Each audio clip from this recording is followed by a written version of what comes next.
Hello बच्चों, कैसे हो? आशा करता हूँ अच्छे होंगे और बच्चे खूब मन लगाकर पढ़ाई कर रहे होंगे। तो बच्चों, पिछली हिंदी की 2 क्लास में हमने समास के बारे में पढ़ा है। तो आज हम समाज का एक टेस्ट लेकर आए हैं। ये क्वेश्चन परीक्षाओं में बार बार पूछे जाते हैं। तो चलिए स्टार्ट करते हैं अपना आज का टेस्ट। इसमें पहला क्वेश्चन पूछा है आपने टेस्ट में, समाज का शाब्दिक अर्थ क्या होता है? तो समाज का शाब्दिक अर्थ होता है, ये पूछा है, संक्षेप, विस्तार, विग्रह, विच्छेद। तो बच्चों बताइए इसका शाब्दिक अर्थ क्या होता है? तो बच्चों इसका शाब्दिक अर्थ होता है समास का संक्षेप, किसी शब्द को छोटा करना। चलिए नेक्स्ट चलते हैं क्वेश्चन नंबर 2 की तरफ। निम्न में से कौन सा अव्ययी भाव पद है? और बच्चों मैंने आपको बताया था अव्ययी भाव की परिभाषा जब दी थी तो बताया था कि पहला पद उपसर्ग होता है। तो बस आपको ये देखना है कि पहला पद उपसर्ग किस में है। ग्रहगत, आचार कुशल, प्रतिदिन। तो बच्चों किस में है? प्रति में पहला पद क्या है? उपसर्ग है। तो अव्ययी भाव पद क्या है? प्रतिदिन। चलिए क्वेश्चन नंबर 3 की तरफ। निम्न में से कौन सा कर्मधारय समास है? तो बच्चों सबसे पहले कर्मधारय समास मैंने आपको बताया था, इसमें पहला पद विशेषण होता है और दूसरा पद विशेष्य होता है। तो बस देखना है आपको, चक्रपाणी में नहीं है, चतुर्थ गम में नहीं है, श्वेतांबर, श्वेत क्या बता रहा है? विशेषण किसकी? अंबर की। श्वेत है जो अंबर। तो बच्चों इसका जो राइट आंसर होगा वो होगा श्वेतांबर। चलिए क्वेश्चन नंबर 4 की तरफ। गजानन में कौन सा समास है? गजानन, गजानन जिसके हाथी की तरह क्या हो? जिसका मुंह हो। ठीक है, तो द्वंद्व समाज, तत्पुरुष समास, बहुव्रीहि समाज और कर्मधारय समास। तो बच्चों इसका जो राइट आंसर होगा, अब गजानन में कौन सा समास है? अब गज की तरह आनन, जिसका हाथी की तरह मुंह हो, अर्थात गणेश। तो दोनों पद मिलकर क्या कर रहे हैं? तीसरे पद की ओर इशारा कर रहे हैं। तो बच्चों इसका जो आंसर होगा वो होगा आपका बहुव्रीहि। Question number 5। देवासुर में कौन सा समास है? अब बच्चों देवासुर क्या हो गया? अपोजिट सेंस होगी। ठीक है, बहुव्रीहि हो नहीं सकता बच्चों, कर्मधारय नहीं हो सकता, तत्पुरुष नहीं हो सकता, विभक्ति नहीं है।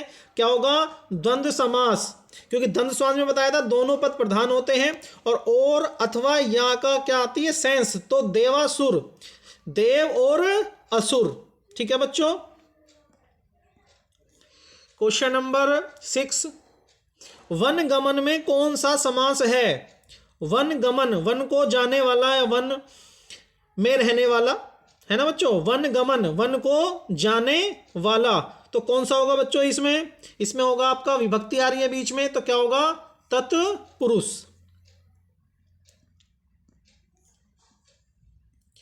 पंचतंत्र में कौन सा समास है?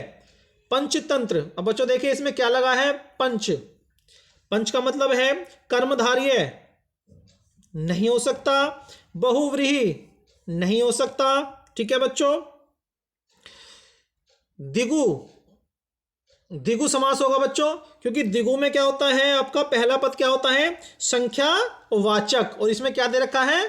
पंचतंत्र में कौन सा समास है? तो पंच का मतलब क्या है? संख्या दे रखी है शुरू में पद में, तो क्या होगा? द्विगु समास। Question number 8। देशभक्ति में कौन सा समास है? देशभक्ति, देश की भक्ति। तो बच्चों द्विगु आपका हो नहीं सकता और आपका द्वंद्व हो नहीं सकता, बहुवीर्य नहीं हो सकता। तो क्या होगा? तत्पुरुष, क्योंकि देशभक्ति, देश की भक्ति। तो बीच में क्या आ रही है? एक विभक्ति आ रही है बच्चों। ठीक है। क्वेश्चन नंबर 9 है, कौन सा बहुव्रीहि समास का उदाहरण है? तो बच्चों बहुव्रीहि में क्या है? कोई पद प्रधान न हो, दो पद मिलकर किसी तीसरे पद की ओर इशारा करते हैं। निशिदिन, तो बच्चों निशिदिन तो हो ही नहीं सकता, दिन और रात दोनों अपोजिट हैं। त्रिभुवन, त्रिभुवन नहीं है, इसमें त्रि आ रहा है। नीलकंठ, नीलकंठ अर्थात शिव शंकर। तो दोनों पद मिलकर एक तीसरे पद की ओर इशारा कर रहे हैं, तो इसका आंसर क्या होगा? नीलकंठ। क्वेश्चन नंबर 10 है, त्रिलोचन में कौन सा समास है? अव्ययी भाव, कर्मधारय, बहुव्रीहि, इनमें से कोई नहीं। तो बच्चों त्रिलोचन, तीन हैं आंखें जिसकी, अर्थात शिव शंकर, तो दोनों पद मिलकर किसी तीसरे पद की ओर इशारा कर रहे हैं। तो अव्ययी भाव नहीं हो सकता, कर्मधारय नहीं हो सकता, क्या होगा? बहुव्रीहि समास। ठीक है बच्चों। क्वेश्चन नंबर 11, गंगा जल में कौन सा समास है? गंगा का जल, बीच में विभक्ति आ रही है, तो बच्चों क्या होगा? अव्यय भाव नहीं हो सकता है, द्विगु भी नहीं हो सकता है, बहुव्रीहि भी नहीं हो सकता, क्या होगा? तत्पुरुष होगा बच्चों। ठीक है। क्वेश्चन नंबर 12, महात्मा में कौन सा समास है? द्विगु, कर्मधारय, तत्पुरुष या अव्ययी भाव? महान है जो आत्मा, बच्चों महान है जो आत्मा, इसका मतलब है शुरू में विशेषता बता रहा है, और विशेषता किस उसमें होती है बच्चों? कर्मधारय में पहला पद विशेषण होता है और दूसरा पद विशेष्य बताता है। ठीक है, तो कौन सा होगा इसका? कर्मधारय, महान है जो आत्मा। 13 है, गुणहीन में कौन सा समास है? बच्चों गुणहीन, गुण से हीन, द्वंद नहीं हो सकता, कर्मधारय नहीं हो सकता, द्विगु नहीं हो सकता, गुण से हीन, बीच में विभक्ति आ रही है, तो क्या होगा? तत्पुरुष समास। नवग्रह में कौन सा समास है? बच्चों नवग्रह में कौन सा समास है? द्विगु, द्वंद, तत्पुरुष और कर्मधारय। अब नवग्रह, बच्चों नव आ गया है, नो की सेंस आ रही है, और शुरू में जो किसमें पहला पद संख्यावाचक होता है? द्विगु समास में, तो इसका आंसर क्या होगा? द्विगु समास। क्वेश्चन नंबर 15 है, देशांतर में कौन सा समास है? देशों में अंतर, बच्चों देशांतर का मतलब देशों में अंतर, बीच में क्या आ रही है? विभक्ति आ रही है, तो इसका क्या आंसर होगा? इसका आंसर होगा द्विगु नहीं हो सकता, द्वंद्व नहीं हो सकता, तो क्या होगा? तत्पुरुष समास। क्वेश्चन नंबर 16 है, दशानन में कौन सा समास है? तत्पुरुष, ये तत्पुरुष 2 बार रिपीट हो गया है, तत्पुरुष नहीं हो सकते तत्पुरुष, तो बच्चों द्विगु, बहुव्रीहि, क्योंकि दशानंद 10 हैं जिसके सिर, तो कौन? अर्थात रावण। ठीक है, कि दोनों शब्द मिलकर एक तीसरे पद की ओर इशारा कर रहे हैं। क्वेश्चन नंबर 17, घुड़दौड़ का समास विग्रह बताइए। घोड़े जैसी तेज दौड़, घोड़े की दौड़, दौड़ने वाला घोड़ा, घोड़ा और दौड़, तो बच्चों इसका जो राइट आंसर होगा वो होगा घोड़े की दौड़। क्वेश्चन नंबर 18, राजपुत्र में कौन सा समास है? राजपुत्र, राजा का पुत्र, तो बीच में क्या आ रही है? विभक्ति आ रही है बच्चों, तो विभक्ति आती है, वो कौन सा समास होता है? वो होता है तत्पुरुष समास। क्वेश्चन नंबर 19 है, जिस समास का पूर्व पद प्रधान हो उसे कौन सा समास कहते हैं? तो बच्चों पूर्व पद किसका समान होता है? किसका प्रधान होता है? पूर्व पद किसका होता है बच्चों? अव्ययी भाव समास का। तो 19 का आंसर होगा 2।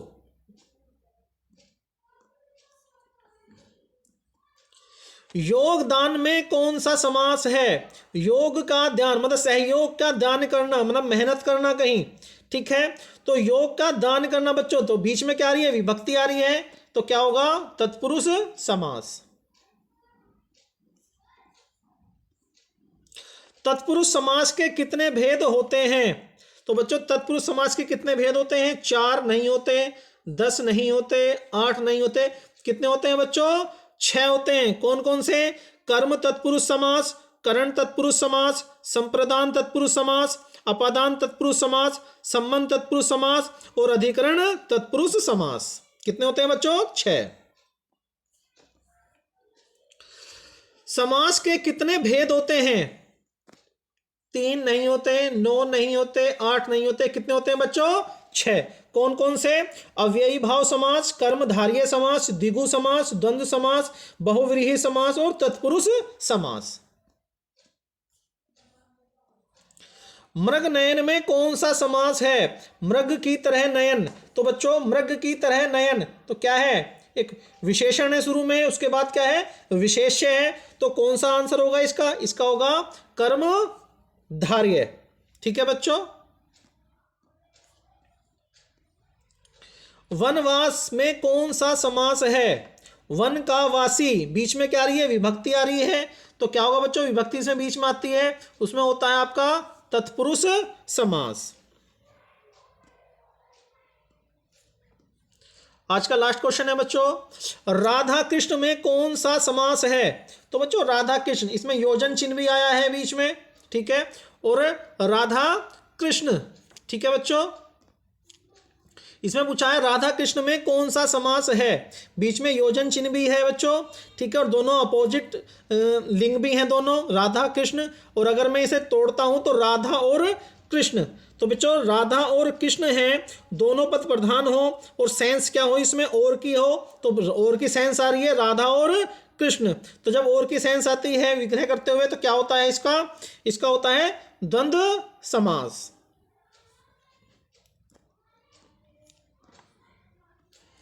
तो बच्चों प्लीज़ हमारे चैनल को सब्सक्राइब करें, इसे लाइक करें और बच्चों ज़्यादा से ज़्यादा इसे शेयर करें, ठीक है बच्चों। मैं आपके साथ बहुत मेहनत कर रहा हूँ, आप भी मेहनत करके पढ़ें। जय हिंद, जय भारत।